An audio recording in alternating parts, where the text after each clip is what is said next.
Begin.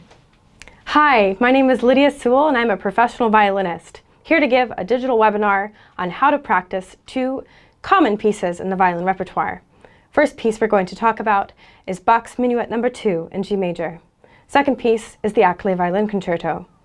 Let's start with the first piece, Minuet in G major No. 2. This is a common piece in the Suzuki book repertoire as well as other curriculum. We're going to talk today about how to practice string crossings, articulation, and musicality.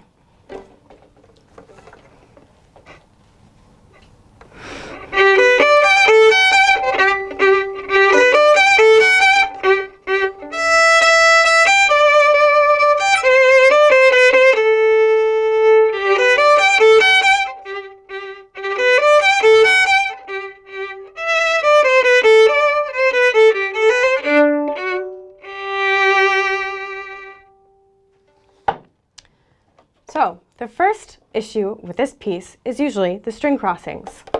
One thing we have to do is to make sure that our bow is in the right plane.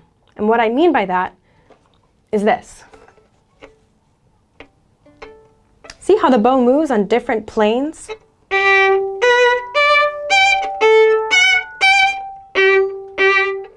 One easy practicing technique that you can clean this up is by practicing open strings.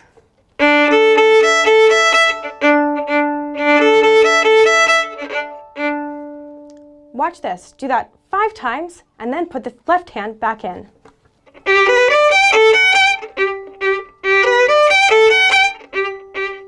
This helps with coordination and makes the left hand sound cleaner. Wonderful. Now that we've talked about that, let's talk about left hand articulation. How do we get those G's to sound staccato in a song-like setting, such as a minuet? One way, is to start from the string. We never want to start off the string when we're dealing with a staccato stroke, unless it's flying spiccato.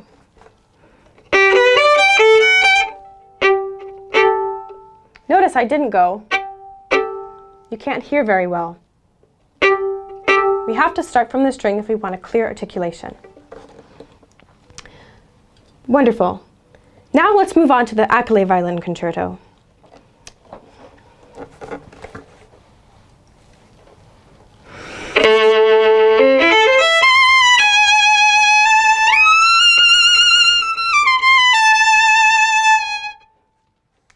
We're going to deal with that first line.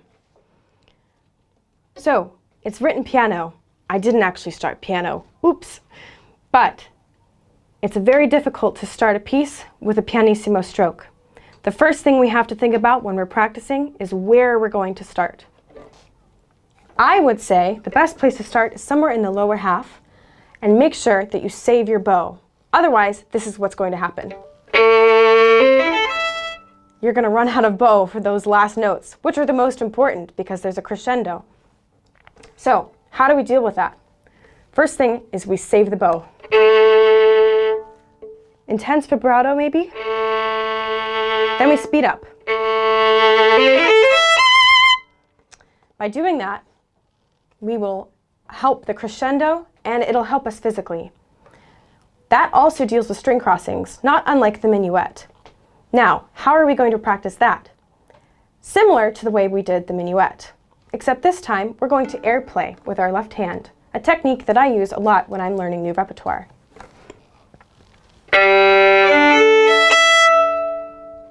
I try to emulate the rhythm,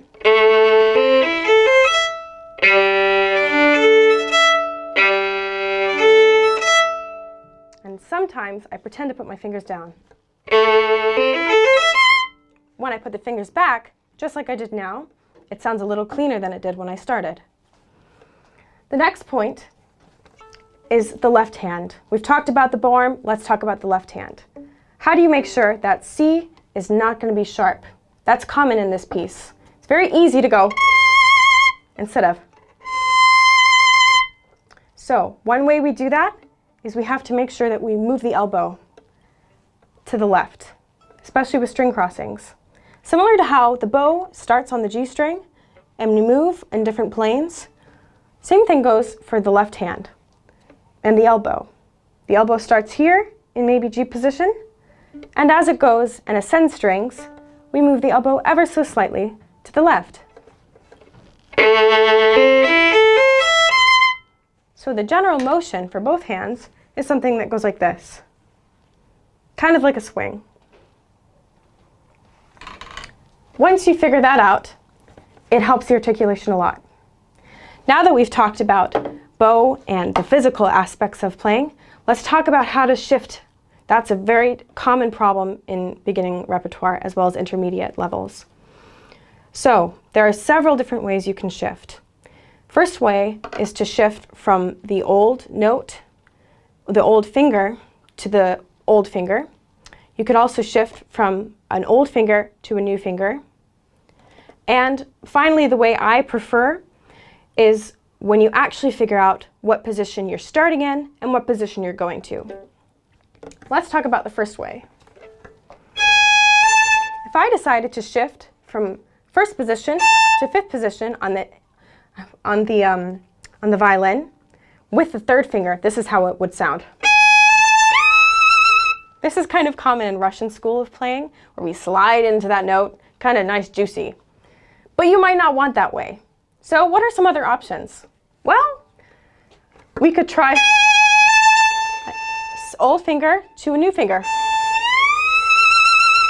That also is kind of nice and clean. The third way, again, which is the way that's most effective, is to actually place sometimes the first finger ahead of the other fingers, like this. This ensures that I know I'm going to hit the note and that I'm not guessing and just hoping that I'm going to make it to that high note.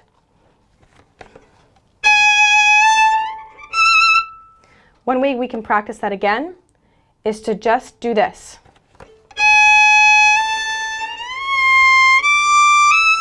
Outline the hand position. Once you've done that several times, I usually say 10 times to figure out a shift, then I will move on and take out that extra note.